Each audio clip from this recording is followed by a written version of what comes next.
Primeiro bloco, Marcos. Bom dia! dia! Tan, tararam, Ah, é. tan, tan. Esqueci da sonoplastia hoje, foi tudo por conta da Lorena. Gente, estamos aqui, né? Com mais uma Mais um entrevista café presencial, gravada enfim. nas Nações, o Café Belos. Mas antes da gente apresentar essa pessoa fantástica que eu amo, a gente vai nos apresentarmos, né, Alice? Meu nome é Lorena Ribeiro, eu sou marketóloga, consultora e vendedora junense. Eu sou Alice Portela, sou engenheira civil de formação, empreendedora, trabalho também com a Junense e com a comunicação direta, comunicação para empresas aí. Pessoal fina, você É. só está aumentando Só né, tô suas incluindo habilidades. coisas aí. Agora, meu querido Marcos. Meu querido lá de cá. Bom dia, acredito que seja bom dia, né? Café. Ou boa tarde. Eu sou Marcos Rios, muitos me chamam de Rios, tenho 28 anos, eu sou graduado em eventos.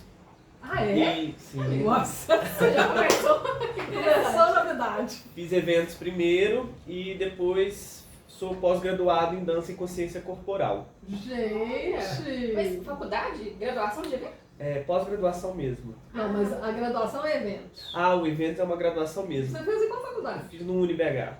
Gente, eu sabia que tinha. A minha pausa é de lá. Que legal.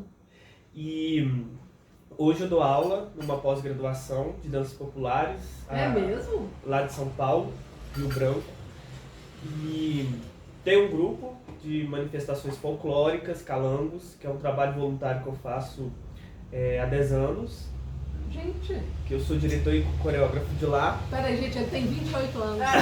Vamos voltar para a informação inicial. Não entendendo aqui. Me senti uma velha. Não, brincando, vai. E comecei a cultura popular na minha vida, que eu estudo e pesquiso, né? Ensino, já tem 11 anos. Basicamente é isso. Gente, você já começou? Eu comecei no final do meu ensino médio. É bem forte pra mim, porque eu saí do ensino médio, começou o ano seguinte, eu já fui para um grupo de folclore e me apaixonei. Daí eu tive a certeza que eu amava a cultura popular. Foi quando eu fui ver uma percussão de maracatu aqui em BH, ao vivo. Inclusive é um grupo de percussão mineira, que compõe, eles mesmos compõem as músicas deles, Olha, gente. as toadas, né? E eles são mineiros, chama Trovão das Minas. E Legal. me peguei chorando assistindo eles. Então, assim, eu tive a certeza ali de que cultura popular era o que me movia. Gente, isso já há 10 anos? Não, essa parte que eu chorei, se eu não me engano, foi uns 5 anos atrás. Olha só. Mas ali eu tive a plena certeza que era isso que eu queria continuar. Hoje pretendo estudar muito mais, fazer mestrado, doutorado na área e se tornar uma das referências brasileiras que contribuiu para a cultura popular. Então esse programa tem especial, porque em breve voltaremos aqui. Gente, você lembra o Marcos? Agora ele é a referência que ele avisou que ele seria. Mas assim, eu tô querendo voltar. Eu tô É. chocada aqui com o currículo, mas vou voltar lá no... Onde você nasceu? Só concluir o currículo. E hoje eu sou diretor Nossa, você tem mais coisas. diretor, coordenador e professor do meu estúdio de dança, que é o Rios Estúdio de Dança. Escola que Que a é Lorena aqui é minha aluna. Tchan, tchan, tchan. Que é aqui no Floramar. É do Guarani. No Guarani. Vagas abertas, todos Vagas os tipos de dança. abertas. Eu já entro nesse assunto, que eu vou comentar sobre a escola, que ela tem um propósito diferente também. Mas respondendo a sua pergunta lá da infância. Sim. Então, desde que eu era criança, eu tenho um VHS meu dançando com 2 anos de idade, dançando El Chan. Então eu acredito que a dança sempre esteve em mim. Eu sempre fui o zero à esquerda, num bom sentido da família. Eu sempre fui diferente, o artista, o que questionava as coisas, que não seguia a boiada, que não ficava no status quo. E a arte sempre esteve presente, desde que eu era criança. Só que eu nunca tive muito apoio familiar. E minha mãe sempre apoiava, mas com aquele medo, né? Sempre tendo aquele receio. O meu pai já recuava, mas com receio da sociedade. Entendi. Aquela questão machista estrutural, né? Do tipo assim, teatro não é pra homem, dança não é pra Dança muito homem. menos, né? você vai fazer coisa que te dê dinheiro e etc. Mas isso era bem na infância. Como a gente é criança, a gente não tem um discernimento, né? Que a gente é capaz de fazer o que a gente quiser. Chorava, achava que pronto, eu tenho que fazer algo que eu não quero. Mas isso só foi mudar na adolescência. Entendi. Só que sempre foi resistência na minha vida a arte. Porque eu nunca consegui ficar sem. Então na escola eu sempre queria estar lá participando do teatro. Eu sempre queria estar lá fazendo a dança. Você nasceu aqui em BH mesmo? Em BH. E então o que eu lembro que eu comecei a dançar, fazer aulas de dança na escola mesmo, foi em 2006. Foi o primeiro contato que eu tive, assim, aula mesmo, com o professor. E desde então eu não parei. Foi seguindo. Gente. E uma família, você tem irmãos? Tenho um irmão mais velho de 3 anos de diferença. Meu irmão é caminho contrário, ele é da área do TI. Sempre gostou de computador, de gráfica, essas coisas. Ele nunca foi na escola? Ele já foi algumas vezes. Então eu não conheço. Não Só conheço. conheço a mãe. Isso. A mãe dele tem cara de 30, né? Faço ideia, né? 30, quase a idade dele. Ela vai ouvir isso e vai ficar Não, porque sua mãe é saltitando. ótima. Não, e ela dança com E ela a gente. dança? Minha filha, É dança mesmo? tudo. Eu custei saber que ela era a mãe dele. Mas não é a mãe dele, tá ali, hã? Hein? Irmã. Então aí na adolescência que eu tive esse contato, né, com a cultura popular, e a dança popular já não é tão bem vista, tão valorizada. Daí eu sempre gosto de um caminho mais difícil. Então vamos para esse caminho mais difícil. E antes de entrar na faculdade, eu sempre tive um sonho de dançar profissionalmente para artistas. Aí eu tive uma oportunidade, assim que eu formei ensino médio, era largar tudo aqui, ir para Los Angeles e fazer uma audição lá, ou ficar no Brasil e investir na cultura popular. Certo. Eu quis o mais difícil. Por isso que estou aqui hoje. Então eu decidi ficar. Tinha acabado de se formar também no ensino médio, né? Tinha 18 anos. E desde então estou na luta com a dança, com a cultura popular. E a dança foi transformando aos poucos minha vida e eu sempre fui de acreditar que a dança é para todo mundo. Que todo mundo é capaz de dançar. E eu acredito muito que Deus vai colocando obstáculos e ao mesmo tempo desafios na nossa vida. Então assim, eu já tive aluno de tudo que quanto é tipo que você fala, essa pessoa não consegue dançar. Gente, Roberto. Porque meu marido, até de vez em quando a gente pega lá em casa, fala, não, você consegue pisar no meu pé, a gente brincando, curtindo. Eu acredito muito, mas eu acredito que, não sei se é a cultura brasileira em si, de achar que quem dança é só quem tem dom, mas não é. Eu acredito que a gente tem uma questão muito corporal, cultural, que a gente coloca que a dança são para pessoas magras, jovens, brancas, que não são deficientes. Então, assim, a gente acaba se auto-sabotando pela sociedade. Isso. Então, quando eu montei meu grupo Calangos, que eu fui voluntário para dar aula, ensinar, eu queria pegar exatamente as pessoas que não eram do mundo da dança. Pessoas que nunca dançou. É mesmo? E é engraçado que o grupo tem uma porcentagem muito grande de pessoas que nunca dançou na vida. Que chega lá e fala assim, levanta o cotovelo, a pessoa não sabe o que é um cotovelo. Corporalmente falando, na hora de dançar. E hoje já tá dançando, assim, como se tivesse anos e anos na dança. Que show. Então eu acho que a questão maior é a libertação mental, que precisa ter. A aceitação também de como você é fisicamente, por inteiro, para depois você começar a compreender a sua presença dentro da dança. Então não adianta a gente ir dançar. A gente precisa trabalhar o interno primeiro, porque a dança vai te cutucar em todos os sentidos. E isso eu vejo muito lá no estúdio, pessoas que acabam desistindo em 1, 2 semanas de dança, porque é a frustração. Então assim, 98% dos casos de evasões da escola são questões internas dos alunos. Gente, eu tenho um negócio que marcou muito. Eu sempre fui muito mais quieta na aula, eu era mais CDF e tudo mais. Mentira. E no terceiro ano, ano. no terceiro ano do ensino médio, eu falei, gente, eu vou tocar o terror esse ano. A professora falava assim, minha filha, tudo que você não falou no primeiro e no segundo ano, você tá descontando no terceiro. Era eu e a Alessandra, minha amiga. E a gente batia papo, a gente ria a aula inteira, era uma confusão danada. Lá no colégio que eu estudei, tinha um projeto folclórico todo ano, em novembro, mais ou menos. Uma parte cada sala ficava com um país, uma parte fazia um trabalho escrito sobre a pesquisa do país, população, e a outra fazia uma apresentação de dança no evento que tinha da escola. Aí no terceiro, eu sempre fui da parte que fazia pesquisa. No terceiro ano eu falei, não, eu vou dançar, aí eu quero saber. E a Alessandra, minha amiga, toda vez era da dança. Aí no terceiro ano eu falei, vamos dançar, beleza. Aí começamos a ensaiar. Na segunda aula o professor falou assim, não, na primeira aula ele falou assim, eu não quero nem saber. Eu quero a dança bonita. Quem não estiver dançando bem vai pro fundo. Eu falei, beleza. E eu era sempre baixinha. Na segunda aula ele me pôs no fundo. Acabou. Tipo assim, eu vi que eu tinha uma dificuldade maior do que as outras meninas. Sim. E naquele momento ele zerou qualquer incentivo que eu teria. Aí eu lembro que eu desisti e não dancei. Foi um trem bem marcante, assim. Bom. Porque ele falou, você não quer saber. Dança festa é pro fundo mesmo. Eu falei, gente, eu desse tamanho, no fundo de uma turma, é a mesma coisa, eu não tá lá, eu desisti. É mesmo? Loucura, né? Sempre há tempo, né? É, com certeza. Bom, a gente vai fazer um intervalo e a gente volta no segundo bloco. Segundo bloco, Marcos. Voltamos! Voltamos! Deixa eu fazer também. Conta aí, então, o comentário que você vai fazer da lista. Sim, a gente tem que tomar muito cuidado com o professor. Nem sei se era um professor da escola regular ou se era um próprio professor de dança. Específico, era pontual o trabalho dele lá. Porque isso pode te marcar para a vida inteira. Exatamente. De sempre querer se recuar. Então a gente precisa tomar muito cuidado, principalmente com criança.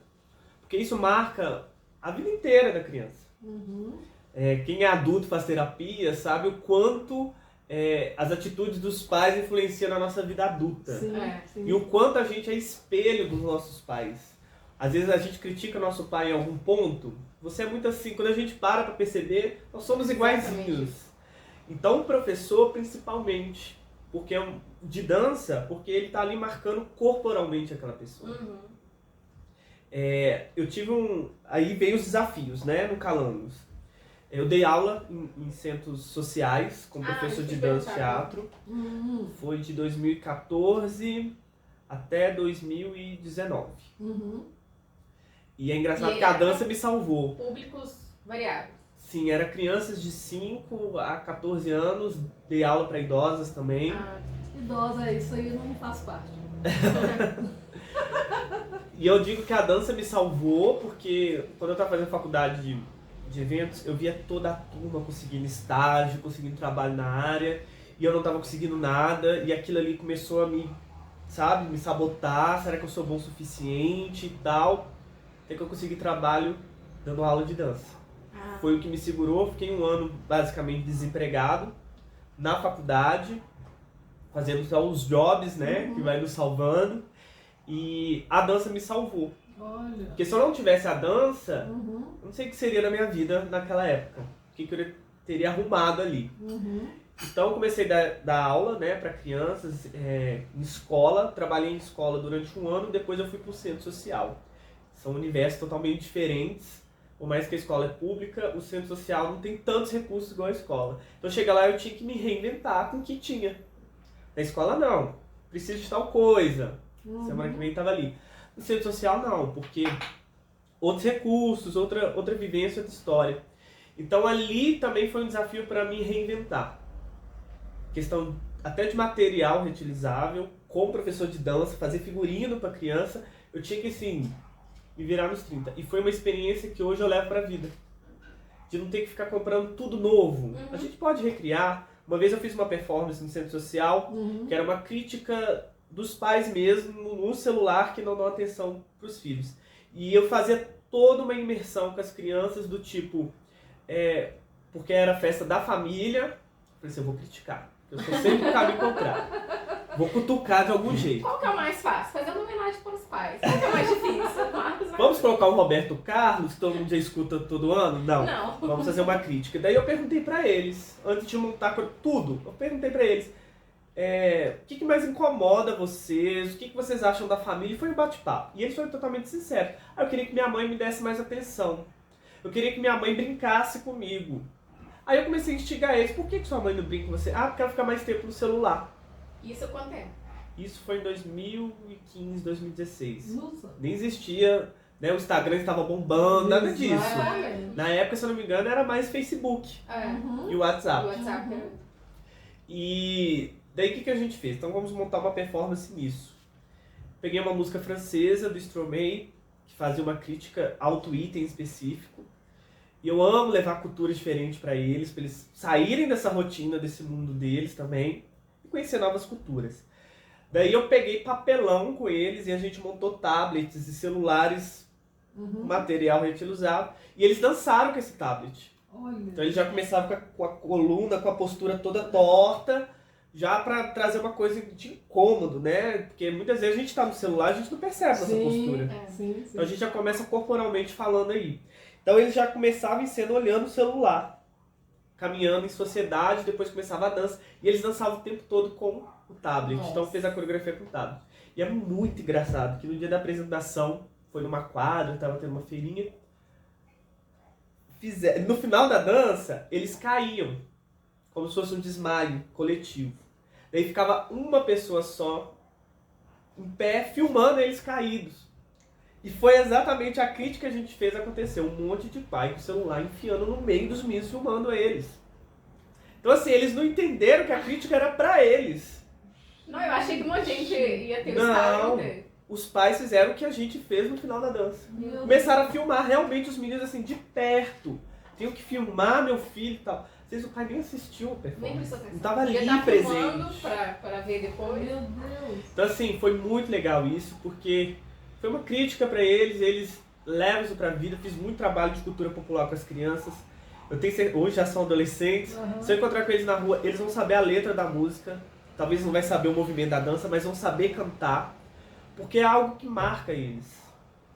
E no Calandos eu tive dois desafios que eu levo pra vida. O primeiro foi o Ricardo Santos. Ele era obeso mórbido. Ele faleceu de Covid ano passado, infelizmente.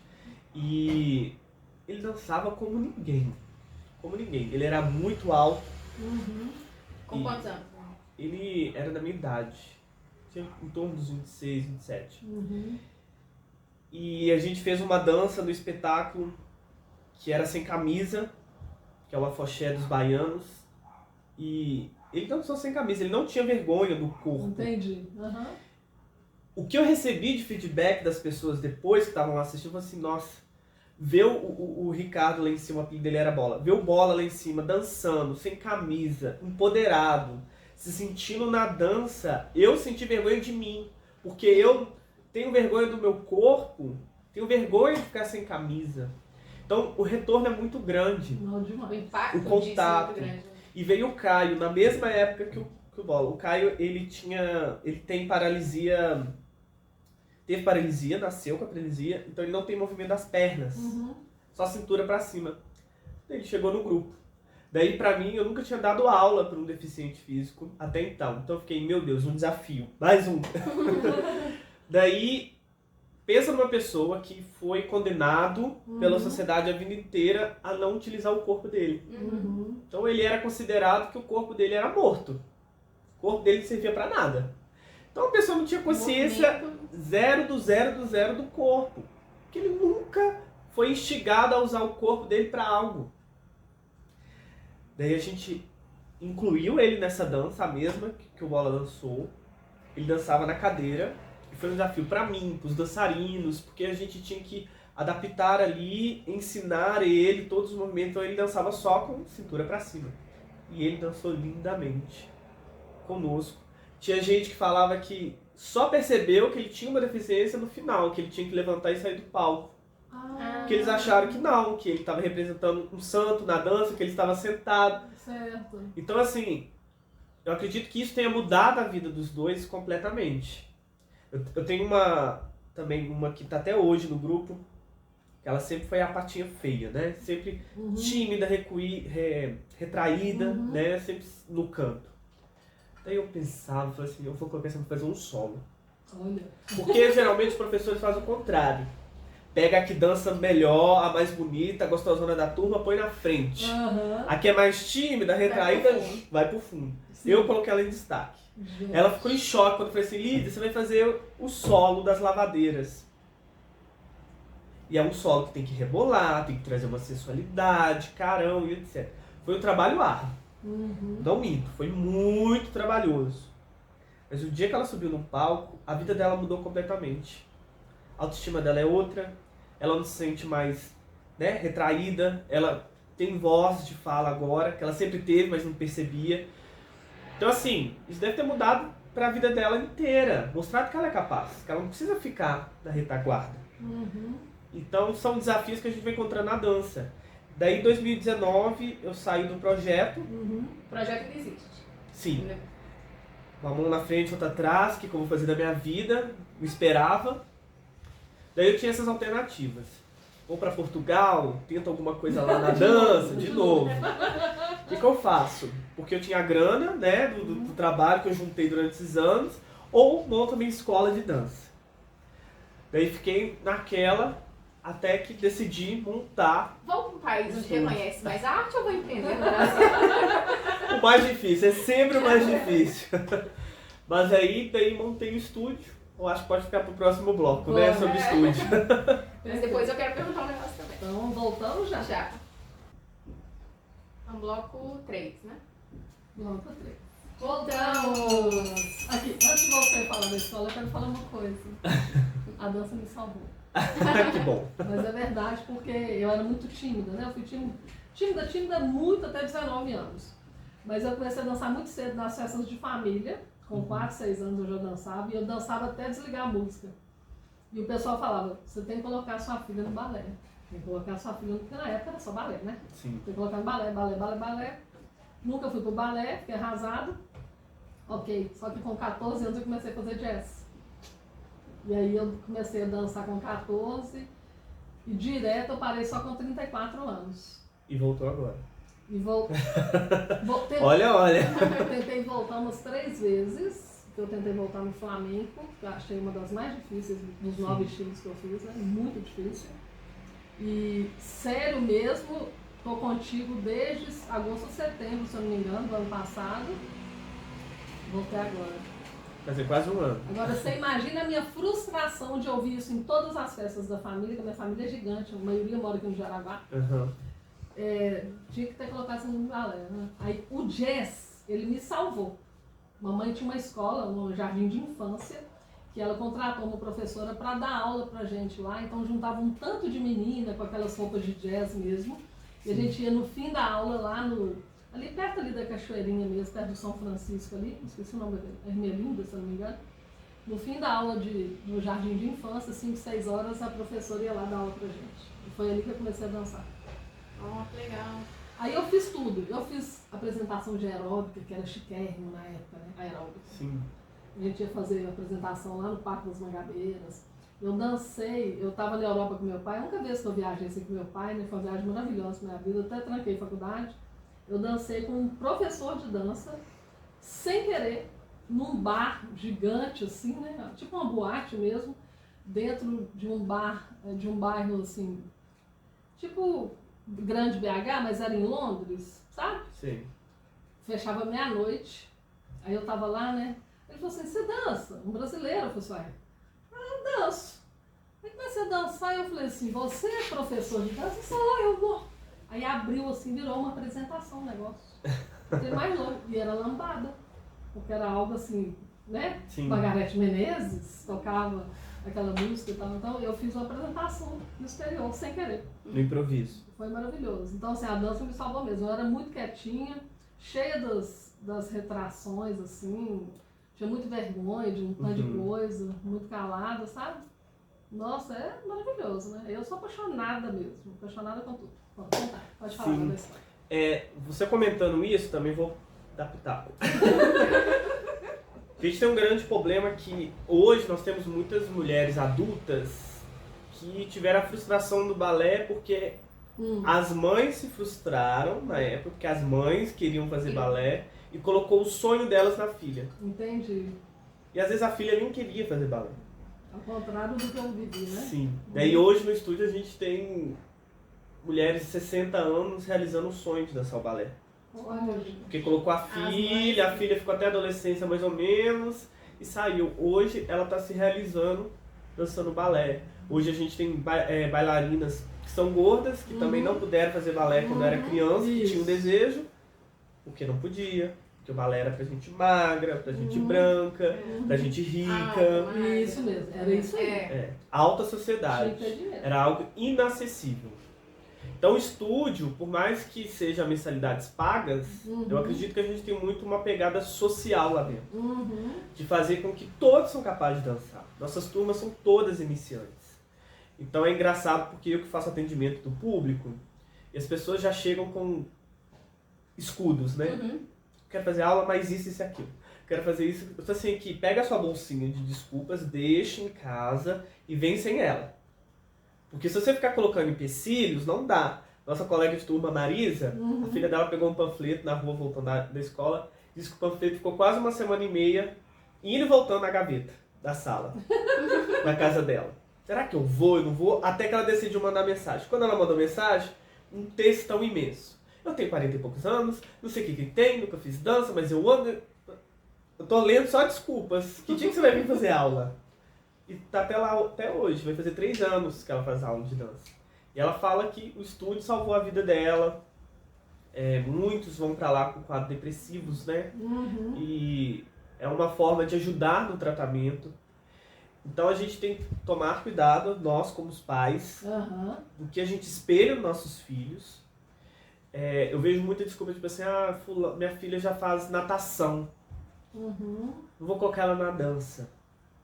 Coisas diferentes. Sim. E às vezes é da vontade da criança. Hoje a gente tem a turminha do Baby Class lá. O balé Baby Class, que é dos 3 aos 5 anos. Gente. E você vê que as meninas gostam de fazer aula. Legal. Não estão ali obrigadas. Até porque eu não vou deixar uma criança lá obrigada. Porque eu já paro ali com o pai e eu falo, ela quer? Ela tem a vontade? Ela pede pra vir fazer aula? Porque não adianta forçar pra criança. A minha filhada começou, a Rafinha, no balé pequenininha. Aí depois a escolinha, essa é uma escola pequena, ela abriu balé e taekwondo. Ela falou, não, agora eu quero taekwondo. Aí qual que é a divisão normal? As meninas vão pro balé e os meninos pro taekwondo. Ela falou, não, agora eu quero fazer taekwondo. Aí fez. Um tempo, eu acho que, não sei se a escolinha não tem mais ou se ela não quis. E agora ela tá no balé, tá tudo bem. Tipo, se ela foi, fez um pouquinho, não gostou, foi pro taekwondo e agora ela voltou. Então, tem que ser um negócio mais. A gente fluido, precisa começar a desconstruir essas ideias do que é pra homem, o que é pra mulher, o que é pra menino, o que é pra menina. É uma atividade física, é uma arte marcial, por exemplo. Na minha fase primária, tinha isso.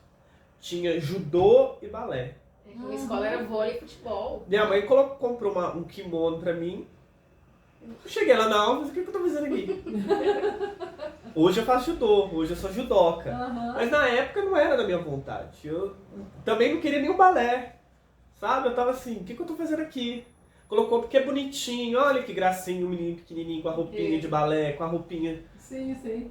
E até o marketing, que sou eu que faço do estúdio, a comunicação visual, eu coloco meninos dançando balé para divulgar as turmas, coloco pessoas pretas na divulgação, pessoas gordas na divulgação. Porque as pessoas têm uma visão e colocam aquelas pessoas saradas, pulando, fazendo uma abertura.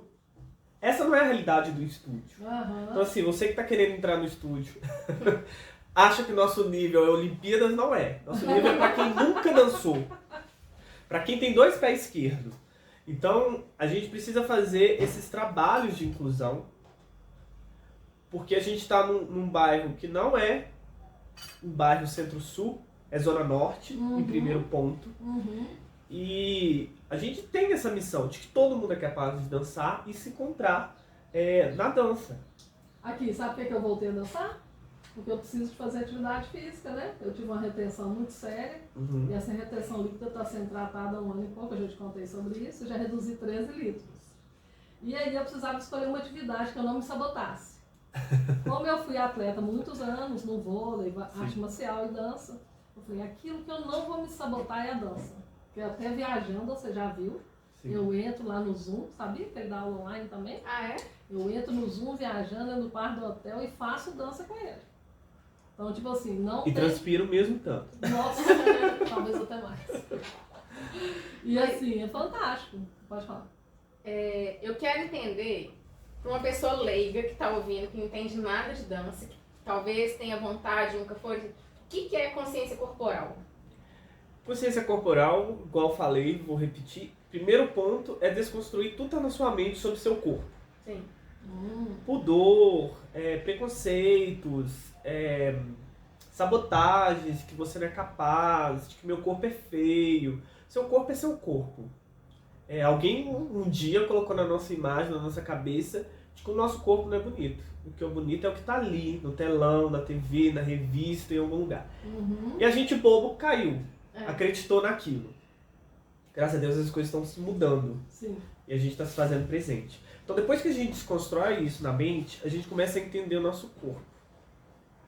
Eu brinquei falando que levanta seu cotovelo, a pessoa não sabia o que era o cotovelo. Mas é porque a pessoa levantava o braço inteiro, falou, é só o cotovelo. Então às vezes ela não entende que o braço é dividido por dedos, por mão, pulso, cotovelo, ombro, e que isso tudo forma o braço. Então a gente acaba fazendo todo um trabalho de anatomia corporal para a pessoa começar a ter consciência. E depois vai para o ritmo, né? Saber fazer o 2 para lá, o 2 para cá, contagem de tempo. Então isso é todo um processo. E as pessoas, a gente vive uma sociedade líquida, né? Que é tudo rápido. Exato. Então a pessoa chega lá e se frustra, porque ela acha que com 2 aulas vai estar um profissional da dança. E não é assim. Dança é um processo e principalmente dança é repetição. Então as pessoas, por ter essa repetição, não querem. Eu quero pra ontem. Porque as coisas já estão tão fáceis, né? Tipo assim, pega no celular, a informação tá ali. Só que o seu corpo não é um celular, não é uma máquina. Ele é um processo. E se a gente não respeitar esse processo, a gente não vai chegar a lugar nenhum. Bom, agora a gente vai dar um intervalinho e vai voltar pro quarto bloco. Voltamos já. Quarto bloco. Voltamos. Voltamos. Nem acredito que é o último bloco. Eu queria falar uma coisa interessante. Eu tenho um curso que inclusive eu vou transformar em infoproduto, né? Como a Alice trabalha com isso aí, que é sobre consistência, persistência, frequência e consciência. Que o empreendedor precisa dessas habilidades. E eu estou chegando à conclusão que é qualquer pessoa mesmo. Para qualquer coisa na vida, qualquer né? tipo de sucesso, né? Nós temos o imediatismo que a própria mídia e a internet trouxe para a nossa vida, né? Da urgência de tudo. E essa ansiedade ela é grande em várias pessoas. Algumas pessoas conseguem se controlar, mas é a minoria, né? A gente inverteu o processo. E, infelizmente, em todas as áreas da vida, se a gente não tomar tenência de que tudo tem o processo do aprendizado, crescimento e desenvolvimento, a pessoa vai se frustrar mesmo. Então, por exemplo, vou te dar um exemplo bobo que é o do colágeno. Nós vendemos colágeno, você toma colágeno. A gente perde 1% de colágeno ao ano para quem não é atleta. Imagina o seu, por exemplo. Beleza, perde 1% ao ano. Tá, mas eu vou repor. Eu comecei com 30 anos, Lorena. A partir dos 25 eu perdi 5% no mínimo. Você perdeu 5%. Até você repor esses 5% vai levar um período. E aí a pessoa tem um resultado com 10 dias. E aí ela para. Porque não supriu aquilo que ela achou. A expectativa. E olha que a gente explica e ensina, que é exatamente o que você faz. É um processo, né? Você se reconhecer dançando. Cair, eu acho que tem que cair muito a questão do sarrafo, né, de você não exigir tanto aquela expectativa. Por exemplo, eu voltando a dançar, eu dançava muito bem, muito bem. Hoje eu me vejo lá dançando, ok, tô acima do peso, tá, mas uma coisa que eu não tenho mais é aquela mobilidade de antes. A menos que eu dance uns 10 anos para essa mobilidade voltar. Mas eu não me cobro, porque eu tô ali para divertir. Você já viu que eu me divido o tempo inteiro quando eu erro pra minha coreografia, eu acho massa. Você está entendendo o seu processo também. Sim, sim, eu adoro, porque ali eu sou eu mesma, eu tô no hiperfoco, né? Pra quem faz muitas coisas é importante esse momento de hiperfoco. E eu fico ali assim, adoro. No dia que eu chorei lá na sua aula, você nem sabe disso. Foi, acho que foi na terceira ou quarta aula, você colocou a música do Flashdance que eu falei que ia te explicar. O que aconteceu naquela música ali na minha vida? Eu tenho uma amiga, Patrícia Pires, que ela é minha amiga desde os 10 anos de idade. O Flashdance, esse filme, da Jennifer Bills, não sei se você já chegou a assistir esse filme. Não esqueci qual que é. Que é uma música bem famosa, né? O Flashdance fala de uma mulher que era marginalizada, porque trabalhava numa profissão totalmente masculina e queria dançar numa escola que era referência só para as ricas e brancas, né? E ela é maravilhosa, linda e tal. Então, assim, a gente assistindo esse filme ali na adolescência, 14, 15 anos, você viu o quê? O renascer, o nascer de uma artista, né? De uma dançarina ali, na frente daquele público altamente preconceituoso. Aí eu falei, nossa, aí eu chorei dançando, ele nem viu que eu estava de máscara. Foi fantástico, porque isso vem lá no passado. A Patrícia Pires, minha amiga, tomara que ela assista esse programa, ela era a cara da Jennifer Bills. E até hoje, as duas são a cara uma da outra. É impressionante. Separados. Aí eu sempre, a gente brincava, né? Ela ficava imitando a Jennifer Bills e ela sempre dançou muito bem também, né? Aí eu falava assim, Patrícia, sua cara, né? E hoje as duas têm cabelão encaracolado grande. Mesma coisa. E aí eu sempre lembro da Patrícia, assim. E aí eu chorei por causa disso. Eu falei, nossa, a gente vendo aquela mulher dançando e tal. Hoje eu tô aqui dançando e a gente não conseguia fazer a coreografia, por quê? O clipe do Fantástico, ele passava talvez uma vez na semana. Era esse o acesso a clipe que a gente tinha. Quando eu imitava Michael Jackson nas feiras, eu imitava exatamente. Eu ficava assistindo várias vezes o Fantástico para ir lá fazer o thriller, que era uma coreografia bem difícil na época, né? Eu imitava o Michael Jackson. Até hoje. Não, isso me ajudou demais, né? Na época eu imitava melhor. Bom, é isso, só isso. É entender esse processo, igual você falou. E, olha pra você ver, uma música na minha aula te marca. E às vezes pro professor nem tá prestando atenção nisso. E para um professor que tem vários alunos, a gente tem que ter atenção a isso. O seu caso, que foi empurrada lá para trás. O seu caso, que a música te emociona. Então, assim, a gente tem que entender que a dança, nós estamos indo além do corpo. A gente está marcando vidas ali. Eu tenho uma aluna que faz online, acho que você não chegou a conhecer ela, Eliane. Sim. Ela fazia aula comigo lá quando eu dava aula no projeto. Certo. Ela insistiu durante 3 meses. Ela falou assim, nossa, se fosse mais uma aula eu ia sair. Porque eu não achava que eu estava me encaixando. Ou seja, ela persistiu em 3 meses. E eu via que ela estava tendo dificuldade. Só que o professor tem aquela questão do livre-arbítrio. Sim. Né? A pessoa que tem que desejar ir. A própria Keila, que eu elogiei ela numa aula, eu falei assim, Keila, o professor conhece aluno. Primeira vez que você vê o aluno, você sabe se o aluno vai continuar ou não. Eu jurei, de pé junto, que a Keila não ia continuar. Porque pra mim era algo totalmente fora da zona de conforto dela. E ela persistiu e tá lá até hoje. E hoje, você que é amiga dela sabe, a diferença da Keila para as primeiras aulas para hoje. Totalmente. E tem uma questão corporal muito forte. Então, assim, e a mulher tem essa questão corporal pior, totalmente mais bloqueada? Sim, o homem tem essa questão de que não pode dançar, porque é feminino. A mulher que já é autorizada, entre aspas, a dançar, ela já tem essa questão fechada. Por quê? A sociedade expõe seu corpo. Você não pode expor seu decote, suas pernas. Porque é vulgar demais. Rebolar, então. Piorou. Só que na época da El-Chan, era tudo lindo, maravilhoso. Sim. Letra de música, que letra? A gente não tava se importando com a letra. A gente queria era dançar El-Chan. Hoje a gente para pra ouvir El-Chan e a gente fala, meu Deus, eu era uma criança, cantava isso. A gente fica brincando, eu e o Beto. Gente, meus pais deixavam a gente ouvir Mamonas Assassinas. Sim. Então eu acho que a gente vai se fechando, ao mesmo tempo que a gente está trabalhando, quebrando preconceitos e barreiras, eu vejo que a gente também está se fechando mentalmente. E a gente precisa entender que todo ser humano é livre para fazer o que bem entender, escutar o que bem entender, dançar o que bem entender, fazer o que quiser. Eu brinco que a gente tem um negócio. O meu eu chamo de trem. E eu sinto aqui na barriga. É um trem que dá na gente e esse trem te move. Esse negócio te move. Cada um sente em algum lugar. Você acabou de ouvir Marcos Rios. Isso mesmo, a história dele é incrível. Para encontrá-lo, acesse o Instagram Rios Dancas, sem o cedilha do C.